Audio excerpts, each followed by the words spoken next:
Hi, I'm R.A. Salvatore, Bob Salvatore. Been writing fantasy books for 25 years now and going strong, and you're listening to GenreTainment.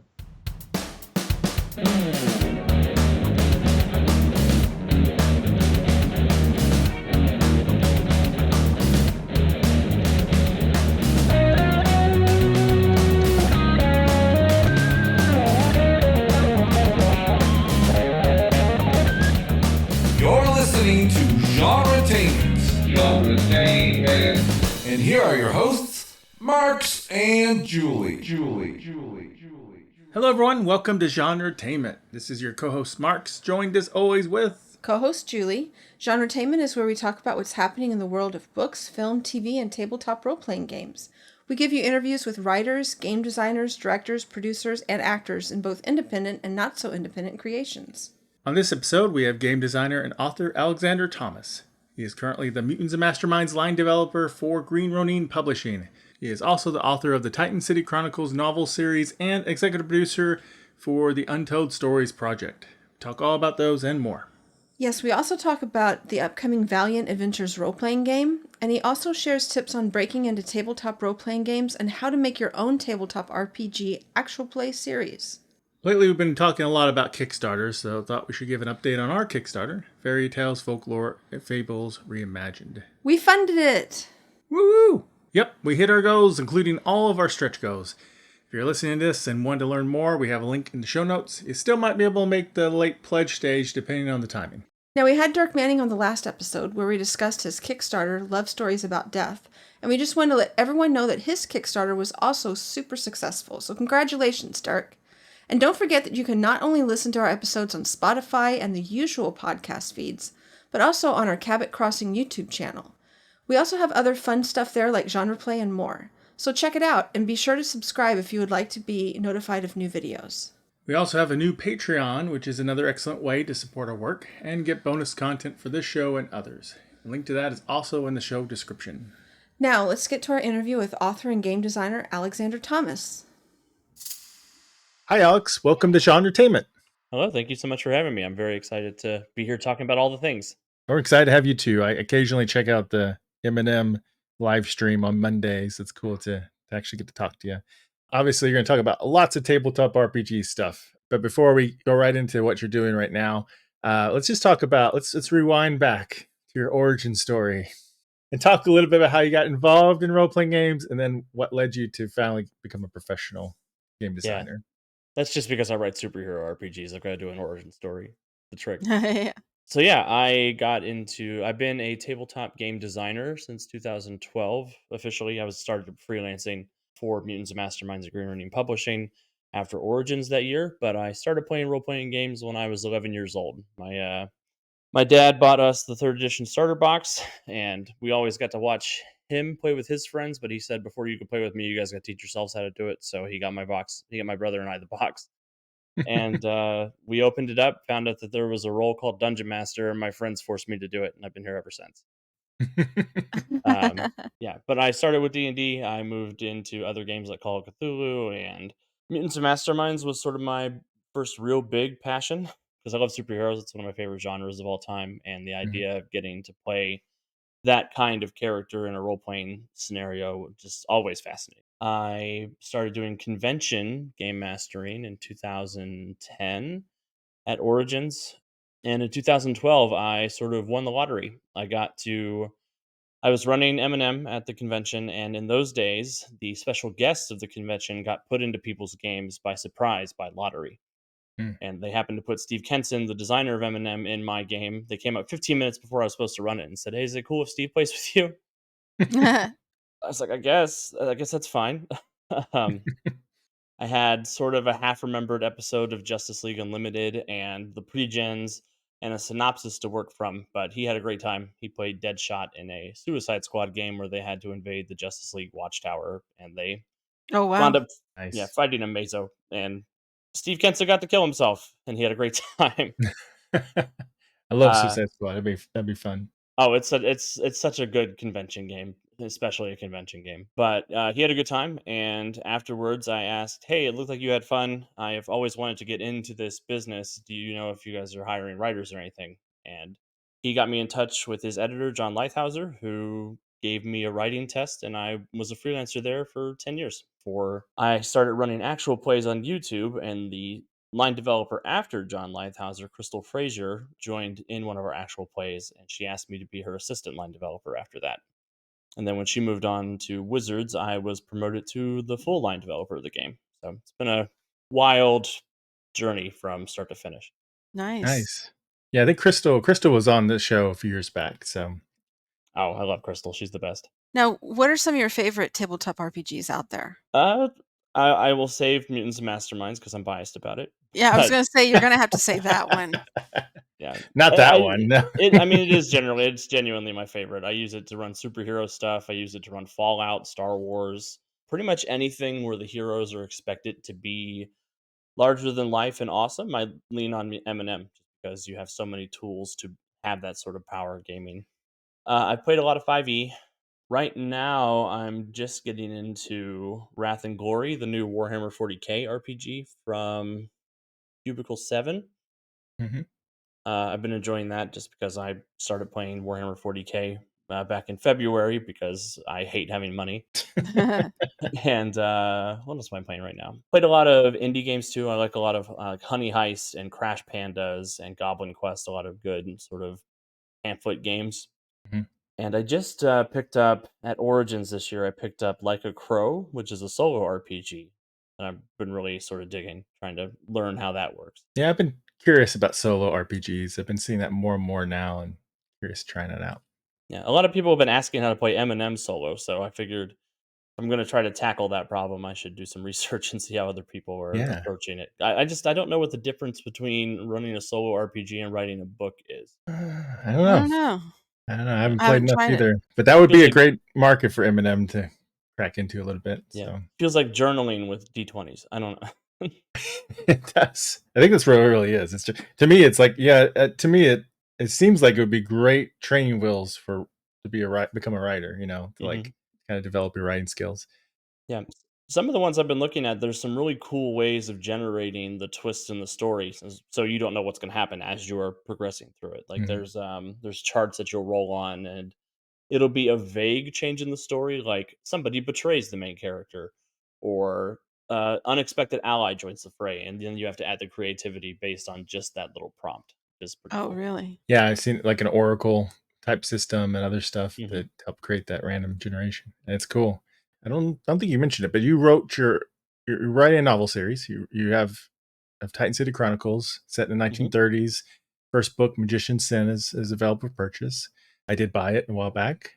I think you just have it for 99 cents. So I mean, come on, you gotta buy it.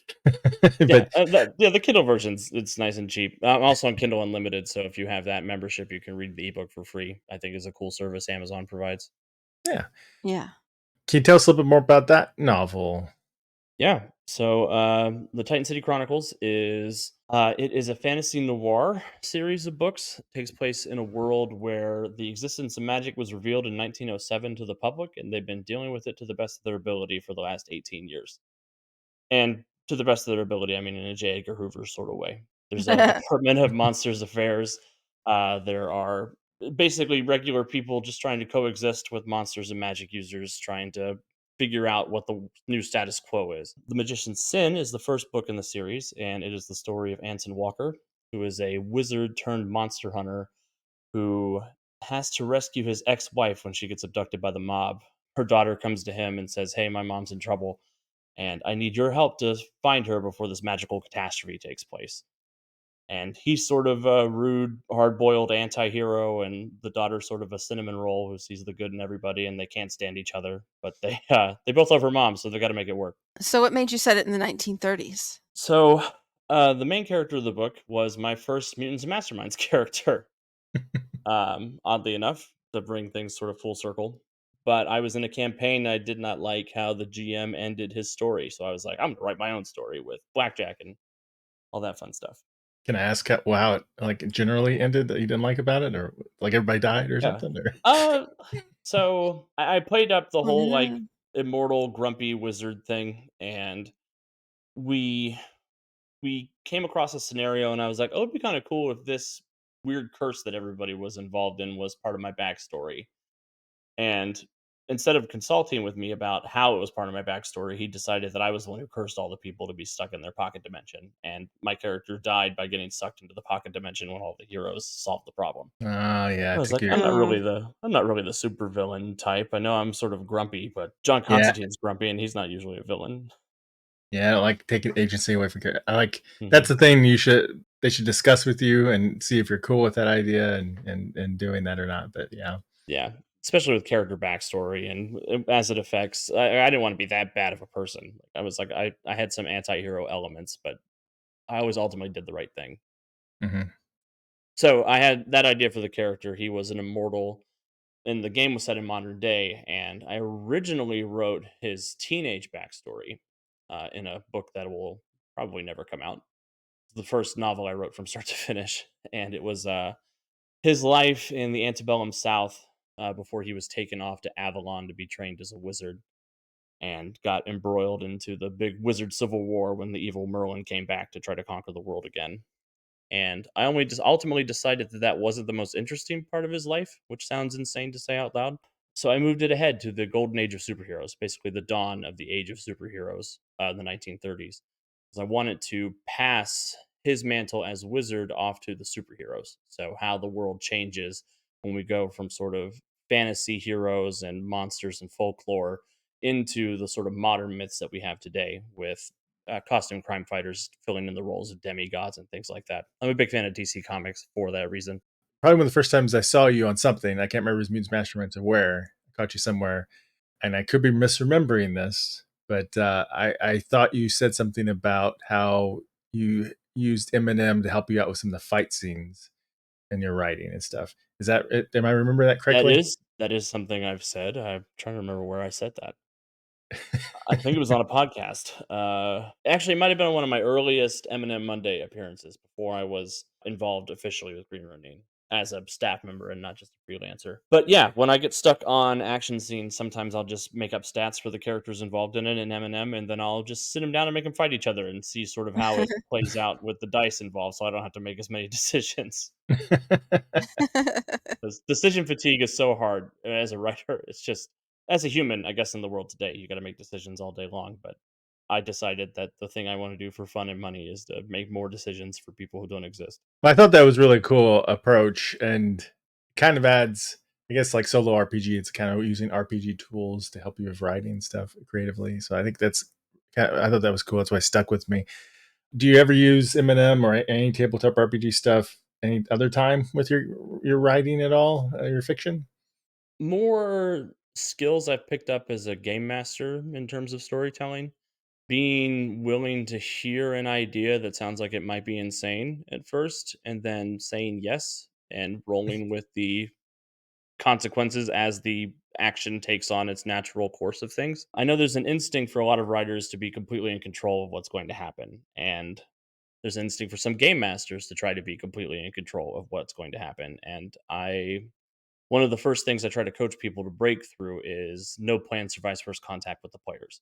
So finding ways to embrace sort of the improv nature of storytelling and the little sparks of inspiration that come from saying yes to an idea that might not sound like a good one at first, Mhm. and following the characters when they decide something. Like there's an instinct when I've written a plot and I realize that I'm forcing the character to do this thing despite the idea that I don't think they would actually go through with that action, almost like railroading your NPCs as opposed to your player characters. And I try to listen to that instinct and change what's happening to better suit their more organic reactions and things like that. Cool. Now, we've talked a little bit about Mutants and Masterminds, but for those who may not know the game, do you think you could explain it a little bit? Yeah. So, Mutants Masterminds, according to the tagline on the book, is the world's greatest superhero RPG. Hmm. It was designed in 2001 or 2002 by Steve Kenson.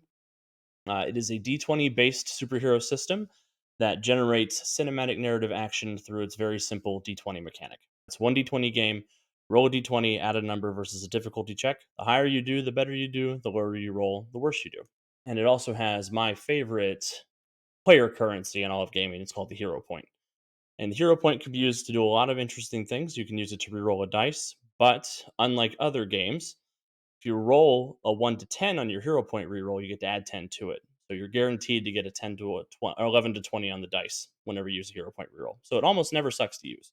Unless you roll an 11 and an 11, then it feels bad. But I wish somebody would take inspiration from that reroll mechanic. You can also use it to edit a scene, so you can add something like a contextual element that the GM didn't specify was there, but makes sense. Like if you're fighting poison ivy in a greenhouse, you could say, hey, look, the gardener left some herbicide here. I'm going to use that to attack her plants. Or I need a chandelier to swing from the upper level of this building down to kick this guy in the head on the first level. Things like that. You can also use them to modify your powers to do things that aren't listed on your sheet. So, for instance, I have green arrow and I've got a bunch of trick arrows. Here's an arrow I don't usually use, but here's a hero point. I'm going to use this kind of arrow to make this kind of effect. And the other thing I really like about M&M is the gameplay is very simple. The character creation system has pretty much endless customization because it's a point buy system. Everybody starts with 150 points and you build the character the way you want to build them. You're not restricted by class archetypes or anything like that. And the way that it tackles superpowers, I think, is really elegant. All of our superpowers are effects, and you can flavor those effects however you want. But what the effect is what it does in the game. So a damage effect can be a laser beam or super strength punch or a trick arrow or a batarang, or it could be a squirrel with a mallet, whatever you want it to be. Um, so damage, flight, leaping, protection, senses. The effect is what matters in terms of gameplay mechanics, but the descriptors are endlessly open. So you can really make your character the way that you want to. And I find that once people get their heads around the system, they can make really nuanced interpretations of the character they want to bring to life. Yeah, I love the power system in Mutants Masterminds. All those descriptors, not descriptors, the add-ons. I can't remember they're called advantages, disadvantages, maybe are the powers. Extras and flaws. Yeah, they can be a little overwhelming for a beginner, I think. But I think your archetypes and everything really help out a lot, and it's just so much flexible. You can really create anything. So yeah, it's something that I really like the archetypes too, because if you understand superheroes, you can sort of make the character you want without learning the system in depth before you get started playing. It's something I really have been focusing on with our Valiant Adventures role-playing game, mhm. which is a modified version of Mutants Masterminds 3rd edition for the Valiant comic setting that we've got coming out. Mhm. But one of the hurdles I've seen a lot of people with M&M is they approach it and they see how complicated character creation is and they bounce off of it because they think the learning curve is too steep. I know that learning how to make the character can be sort of complicated, but playing the game is super simple. And I want to create a pipeline where people get to play the game and then they see how easy it is to play and then they get into the character creation system, things like that. Makes sense. Well, speaking of Valiant Adventures, I was going to ask you a little bit more about that because actually, I heard you. Well, I backed the Kickstarter, and so then that was like, you know what? Because I read some Valiant when it first came out, the original run. Oh, yeah. So I was like, well, this is the new run, and I never really actually read the new run, even though I think I do have one of the graphic novels back there. But I was like, I need to like catch up. So now I've been going on Hoopla and stuff and reading all the Valiant comics. I'm up to like a little bit past Armor Wars now. So Oh, nice. I have been reading a lot of Valiant comics for work. I bet so. That's fun. That's fun research, though. Yeah, it's good. It's cool. You mentioned a little bit about the game. Why don't you tell us a little bit more about how you've had to adapt or change, or any changes you've done to make Valiant fit in M&M? I know there's been some optional rules or some rule changes, right? Yeah, we've made some modifications to core Mutants and Masterminds because the Valiant universe, there are some things that are very specific to it as a setting and specific to sort of the, I've been calling it the like deconstructionist superhero genre that's out now, like The Boys and Invincible and Valiant and anywhere else that a human is a water balloon full of guts. Oh yeah. Mm-hmm. So in Valiant, combat is a lot more dangerous than Mutants Masterminds traditionally is. So we've tweaked the damage system in M&M to make it a little more dangerous to both heroes and villains whenever they decide to get into combat. We have expanded our skill section because in general superhero settings, having just a technology skill is okay, but Valiant is a very high tech setting with a lot of different facets to that. So we broke the technology skill out into 3 different skills: mechanics, electronics, and thievery, I think is the other technology skill that we've broken it out into. Mhm. Added a bunch of new advantages to make combat a little more nuanced and technical for heroes. We've added a bunch of reaction actions so that heroes have ways to influence the game outside of their own turn to help encourage faster and more involved combat. and we've done a lot of fun teamwork things. We have some new advantages that encourage you to form bonds with your other party members or NPCs in the world. We've got a lot of skills for support characters and leadership style characters to help influence the actions of their comrades. Yeah, and I've written a lot of GM advice for how to run games that are sort of morally gray, games that involve a lot of immortal characters. Because for how dangerous Valiant is, they've got a bunch of immortal people bouncing around, like Armstrong and the Eternal Warrior, and even Exo Manowar is thousands of years old.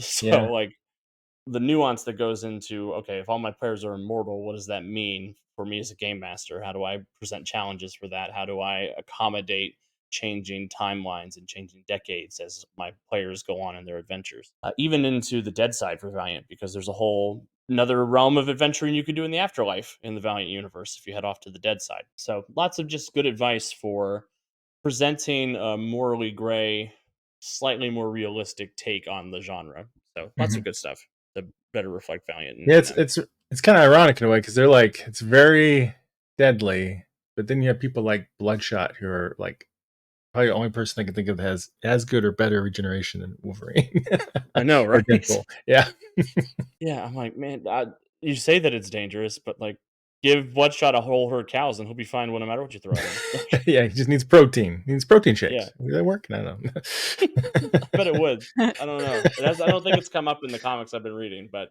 Yeah, he never drinks protein shakes. He just needs it should. protein It should. shakes. It should come up. Yeah. That should happen. And I'll tell them about that when I talk to them again. Okay. Yeah, I've had so many questions from Valiant that they've been so gracious to answer. When I first got started in the process, I was looking for inspiration for adventure ideas, and I knew that time travel was a big factor in the universe. I was like, "Do you guys have a rule system for time travel in the Valiant universe?" And they're like, "Well, we don't have one that's written down, but we should." So they went and they wrote down how time travel works in their universe, and they sent me a document of it. So like, yeah, it's been great to collaborate with them. Yeah, it's another thing for writing. Like, I feel like tabletop RPGs really teach you how to do world building, right? Because you have to like think Mhm. about that stuff. Yeah, and I think another cool thing about learning world building from RPGs is that you remember to leave space for stories that don't revolve around your characters. Yeah. There's room for people to tell stories set in Titan City. I got to play in a Titan City game a few weeks back, and it was so weird being in my own setting and not knowing what was going to happen. It was crazy. I've been very fortunate to have a few GMs who've expressed interest in running games set in the setting. So that's been humbling and weird at the same time. Yeah, you say that, but right, you did come out with Titan City setting for Eminem, right? I can't remember the name if it was just Titan City, but We have a couple of adventures set in Titan City that are okay, available for purchase right now, and hopefully someday we'll be able to do a Titan City campaign book for Eminem. it'd be cool. People have been asking for it, so that's also been very humbling and rewarding. Just all the work I've been putting into making the setting, and people seem to love it. People are interested. Yeah, I like it whenever we get some more. That's something Eminem could. I mean, I know there's lots of marketing things and stuff like that. You know, the realism of the money, the budgeting and stuff. But yeah, I would love to see more settings for Eminem and everything. Yeah, Be cool. turns out the best way to have an art budget is to start buying art on your own 10 years ago and Oh, then really? presenting it Oh, to the really? company to be like, "Look at all the character art I bought. That's already paid for." There you go. Yeah. Yeah. So we've been talking a little bit about writing and about how RPGs can help with writing. So for writers out there who might want to get into tabletop RPG writing, game design, what are some tips maybe you can share with them how to get started? Oh man. I always had to think about how to answer this question because I say I got lucky. I was in the right place at the right time, and I met somebody who gave me a leg up and brought me into the industry. But I was only able to do that because I was willing to put myself out there. When I got started, putting yourself out there meant going to conventions and running games for strangers. Mhm. And that could be the case for people today. Like if you know that the designers of the games that you like are going to be at a convention, try to go to that convention and be friendly, be approachable. Don't don't go up to them asking like, "Hey, give me a job," but go up there and make an impression. Go up there and tell them something you like about their game and say, "Hey, I am a freelance writer who is just looking to get into tabletop gaming. Do you have any advice for me?" and then have a card with you. It's my biggest advice. Mm. My business card right now says professional nerd on it, and that seems to leave a big impact on people. But putting yourself out there nowadays doesn't necessarily mean having to go somewhere in physical space to meet somebody. There are so many great resources for tabletop games right now. A lot of games have a community content program. D&D has the DMs Guild. We have the Age Creators Alliance at Green Ronin Publishing. Just look to see if the game that you like has options for producing content and selling it on either Drive-Thru RPG or DMs Guild or wherever, to start to build up an audience and start to build attention. One of the things a lot of publishers like is a proven factor, a proven quantity. So Mm. showing that you can do the work is a lot of the times the first step. Okay. I know for me as a line developer, I do occasionally get to bring freelancers in to work on M&M stuff, and I always give them a writing test first. Give me an adventure outline so I can see their thought processes and how they like to construct their ideas. And I give them a word count so that I know how quickly can they turn out that amount of words, and how much effort do I feel like I'm going to have to put in to develop that work. Mhm. So yeah, work on your craft, work on just the writing itself. It's going to take a lot of work. It's going to take a lot of practice, but it's something that anyone can do. I mean, the future is in indie publishers and it's in small publishers. So don't be afraid to get out there and just start making stuff for yourself too. Be Yeah. another bit of advice I have. Cool. Well, speaking of And tips, oh, sorry, go on. and general writing advice, complete is better than perfect. Is Oh, That something is I will so tell people. true. That for is sure. so true. Yeah, I Um, I have so many clients that I'm like, you're just getting in your own way because you're trying to edit this one chapter over and over and over again, and you don't even know if this chapter is going to be in the final product when it's done. oh my gosh, Mhm. that happens. I've seen it. Yeah, but I'm sorry, Julia, I cut you off. Oh no, that's fine. I was just going to say, speaking of tips, do you also have any other tips for people like us who may want to make an actual play series? Yeah, so I have been doing actual plays. I think I did my first one in 2018 was when I got started. That wasn't on my own network. That was on a network called Geek Unleashed. I ran Mutants Masterminds actual play called Heroes Incorporated, and I ran a Curse of Strahd actual play called Heroes of the Mist that I was not forgiven for 6 years because I accidentally left our bard as a chicken at the end of the cliffhanger and then moved on and didn't come back to the game until this year. Oh Nice. no. Yeah, he got turned into a chicken and he brought it up. He brought it to my attention every time I saw him in person, which was great. He's finally not a chicken anymore, so hopefully the next time I see him, I don't have to hear about it. But yeah, getting started, I would say make sure you have a good group of people around you who are all pushing in the same direction. An actual play is a lot of work on everybody's part. It's going to feel natural to take on a lot of the responsibility for a lot of the success of everything, editing, writing, advertising, marketing. It works a lot better when everybody is working as a team towards everything outside of just the game itself. There are going to be some people who just want to show up to be the players in the cast, and that's fine. Just make sure you know that that's what they want out of the experience. Because a lot of the people who show up will be passionate about doing other bits of work for it if you're willing to ask them for help. A lesson that I have been trying to teach myself for 33 years. And I usually recommend whatever you decide to play, make sure you are playing it because you're passionate about it, not to chase an idea of what other people think is popular. Like I did that with the Curse of Strahd module because I love Curse of Strahd. It was one of my favorite campaigns I've ever run. I ran it 3 times because I hate myself. But I decided to do it as a stream because I thought, oh, everybody loves Curse of Strahd. I'm going to be the person who does it uniquely, and nobody's ever seen it before. And there's a million Curse of Strahd streams on Twitch right now. So play a game that you're passionate about and play a game that you know very well, because the people who show up to watch are going to know in minutes if you are engaging and if you understand the material and if you're passionate about it. That passion, that's the most important part. Is I like this game, I want to do this game because the story is important to me, and the people around me that I'm playing with, I'm having genuine fun with. Some of my streaming members are some of my greatest friends now, even though I didn't know very many of them when I first got started streaming. Yeah. And for your first few, I'd recommend doing a few shorter stories to see if you like the stories you're telling, and if the characters your players have come up with have the staying power to carry on something larger, Mhm.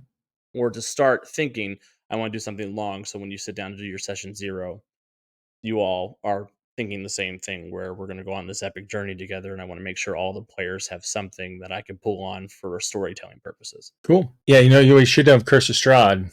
Should have made everybody animals. And That's what I should have done that for the second half when I turned the bard into a rooster. Everybody else should have been Yeah. an animal. Farm of Yeah. Strahd. I'm just saying. Barnovia, where you go. Right. Barnovia. I'm so here for that. You guys are going to hate this, but at Origins this year, one of the first games I ran at Origins to get attention was called Fire Lizards and Forgotten Lairs Justice League, where the Justice League all get sucked into playing Mr. Mixie's Pitlick's D&D game, and they all get turned into D&D versions of their superheroes. I did the Nice. sequel for that this year after like 13 years since the first one, and I ran the Magical Misadventures of Todd instead of the Curse of Strahd, because Mixie was being mindful of copyright restrictions. Nice. That's funny. And I had a mechanic in the game where every time they referenced something from Strahd verbally, I added a tally to the mark that made Todd more dangerous at the end of the game. Nice. That's cool. I have to play it for you sometime in a convention, because I want to try that out. Look, my con games are unhinged, and I think they're the most fun for me as a GM. Gen Con this year, I'm running Harley Quinn the musical, which is going to be Oh, a nice. hoot. Does that mean the Harley players have to finds sing? hero players will be rewarded for singing. They won't be penalized for not singing, because I know that could be a big ask for some people. Yeah. But Harley finds out that Lin-Manuel Miranda is doing a Joker musical, so she kidnaps Andrew Lloyd Webber to force him to make a musical about her. Oh, I That's like it. funny. Yeah, and Nice. Music Maestro gets involved, and it's going to be a mess. It's going to be a mess for everybody involved. Oh yeah, I should mention, if people don't know Mutants Masterminds, this 3rd edition rule system, when it started, it was DC Comics, so Yes, that's why it works really well with DC. You guys just need Marvel. You have the trifecta if you get Marvel. It would work so well for Marvel. I wish Marvel would look. Okay, Marvel Multiverse is a great game. I think Marvel should call us to do the next one.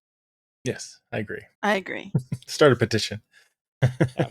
I'm sure they know we exist. Marvel just keeps trying to do it in-house. I think Disney has trouble letting that go. Yeah. And I mean, there's been some great Marvel RPGs. I liked the Marvel D6 system. I liked the one that came out in 2012. Marvel, I think it was just Marvel Superheroic Roleplaying.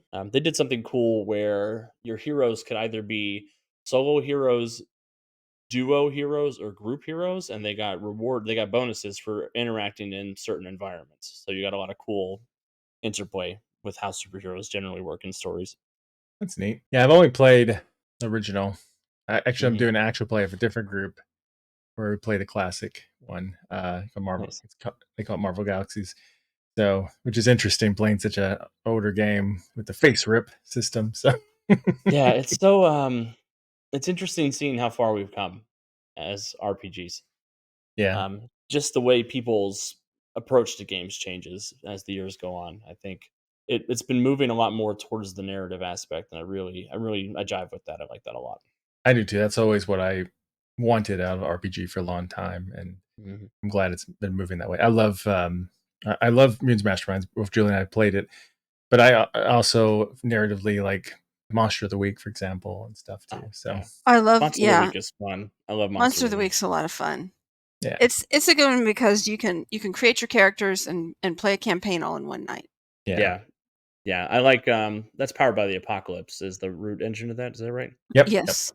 Yeah. My wife works on an RPG called Witch Punks that's powered by the Apocalypse, and you're a witch and a punk, and you make your coven at the start of the adventure, and you go tear down the social strata. You go tear down the man The man, for 4 establishment. hours.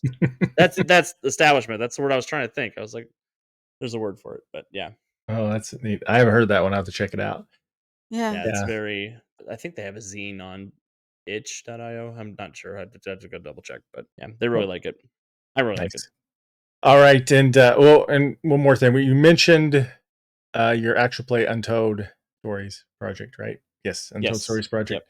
But I don't think we said like what you're playing in Untold Stories Project. Is it M&M? I'm guessing, right? Yeah. Or- So the Untold Stories Project, we play a lot of M&M, but our mission is to shine a light on a lot of RPGs that don't get the same spotlight attention as the sort of like D&Ds or Pathfinders of the world. Our main offerings right now are M&M for most of the year. We have an interconnected series of games that take place in the default Mutants Mastermind setting, Earth Prime. I think there are 7 games now being run by 3 GMs, and we've got over 50 characters that all sort of cross over with each other. And every year at Origins, we do a mega event that is like 7 game masters and 35 to 50 players all playing for the same objective set in the universe of our streams. But throughout October, November, and December, we do our holiday one-shot specials, which are showcases of RPGs that don't get the same spotlight. We've done Honey Heist in the past. I haven't announced this in our stream yet, but we've been looking at doing our one shot schedule recently. So let me go see what we've got on offer. Cool. Yeah, we've got we're hoping to do some Old Gods of Appalachia Oh, I've in heard of that. October. I'm really Oh, that excited sounds about that. interesting. Yeah, I backed the Kickstarter for that when it first came out because I love the podcast. My family's from West Virginia, so we're all I hear the podcast, I'm like, oh, I know where that is, or I know what that feels like to be up in the mountains in the middle of nowhere and suddenly hear noises that aren't supposed to be there. But we're looking at some Goblin Quest, Coyote and Crow this year, Vaesen, which I'm excited to have somebody running that. Heard of that. Cthulhu Awakens, which is the new Green Ronin Publishing Cthulhu game. Oh, Alice I is backed that. Missing. Yeah, Cthulhu Awakens is great. I got to write one shot for that, and I'm excited for people to get to see very soon. Nice. Yeah, Tales from a Corner Coven and Gnomesteaders. It looks like we've got a bunch of stuff on offer. Nice. Yeah, I didn't realize. Guess I need to check a little closer your channel. I've watched some of the episodes. I didn't realize you had so many different ones running. So Yeah, our weekly offerings are M&M right now, but October, November, December, we always do one-shot stuff. Like we did the Power Rangers game 2 years in a row. We've got a GM who does Lancer every year. I usually do a Titan City holiday special of some kind. We did Thanksgiving last year, and that ended in March because I can't run a one-shot. yeah, I have a hard time doing it. I'm always like, this is going to be done in one episode, and it's like 4 episodes or something. Yeah. Or more. Yeah, they don't even believe me when I say it anymore. I'm like, all right, I have an idea for a one-shot. They're like, no, you don't. Sure you do. Sure. And well, if you played it 24 hours straight, it would be a one shot. Yeah, well, I did a 24-hour GM stream last year. Oh, really? Oh my Nice. God. Because I hate myself more than most people. I just wanted to see if I could do it. It was for Green Ronin. I was like, I'm going to do an Iron Man Game Master just stint. I made it through 22 hours. I didn't get quite all the way to 24. Man, now I kind of want to try that someday. No, you don't. Yeah, you Maybe do. not. Do it. I'm a bad influence. Don't listen to me. You're not the one that has to live with them. My wife said you better never do that again, and I was like, "But babe, I didn't finish it. I got to do it all the way to prove I can." And she's like, "To right. who? Who are you proving it to? The GM Council, the people who provide my license every year. I don't know." Yeah, I ran 6 games in a row, and it was like December 22nd or something like that last year. It was right before Christmas, so it was great. It was nuts. It was an undertaking. Yeah, I participated a little bit not as a DM, but as a player with like some Row 20 charity thing sometime. It reminds me of that a little bit. Yeah. Actually, maybe I was GM. I think I GM'd a GM episode of Mutants Masterminds. I don't remember. I think I did a Christmas one. Yeah, we did do a Christmas one. It was one of the one shots that came out. That was years ago. One of my 24-hour GM adventures was a Legends of Tomorrow game centered around Christmas. Because Nice. I found out that a plural group of Elvises is Elves, spelled like elves. So I replaced all of Santa's elves with little Elvises. Oh no! You love that, right? Don't you, Julie? Oh, she loves Elvis. I have a phobia of Elvis impersonators. Oh. So that's like Call of Cthulhu for you. You're like, yes, Sandy points Call of Cthulhu doesn't scare me, but an Elves do, yes. Yeah, they tricked all of the elves. They were like, well, only one of you can be the king, right? And then there was an elf civil war. It was great. It was a whole thing. Oh, all right. So it's been great chatting with you. Thanks so much for sharing some tips for everyone and telling us all about your projects. Before you go, where can people find you online? So the easiest place to find me online is either at alexanderwrites.com, which is the website I use, the hub for all of my everything. I have my Green Ronin stuff up there, my Untold Stories Project stuff there. I'm also on YouTube a lot. If you head over to Green Ronin Publishing, I'm involved in Mutants Masterminds Monday, as well as The Joy of Game Mastering is a stream I do every other Tuesday, roughly, where I give advice to new game masters. And the thumbnail is my face photoshopped onto Bob Ross's body because our community manager is subtle, if nothing else. Also, at the Untold Stories Project, I run Freedomly Dark in the Multiverse of the Master Mage until the end of, or the beginning of October, which is our ongoing crisis of the multiverse. Yeah, just anywhere on the internet, just come find me. Wherever there's superhero stuff happening, generally, I'll be close by. Well, thank you so much for joining us. It's great Yes, having thank you. you. Yeah, my pleasure. Hi, I'm indie actress Jen Page from Dorkness Rising, Geek Seekers, Chopstocky Boom, and more, and you're listening to GenreTainment. Thanks so much for being on the show, Alex. We hope anyone interested in the superhero genre checks out his novel, his actual play series, and the amazing Mutants and Masterminds role-playing game. If you have enjoyed this episode, please let us know. Well, I think that's a wrap for today's episode. Until next time.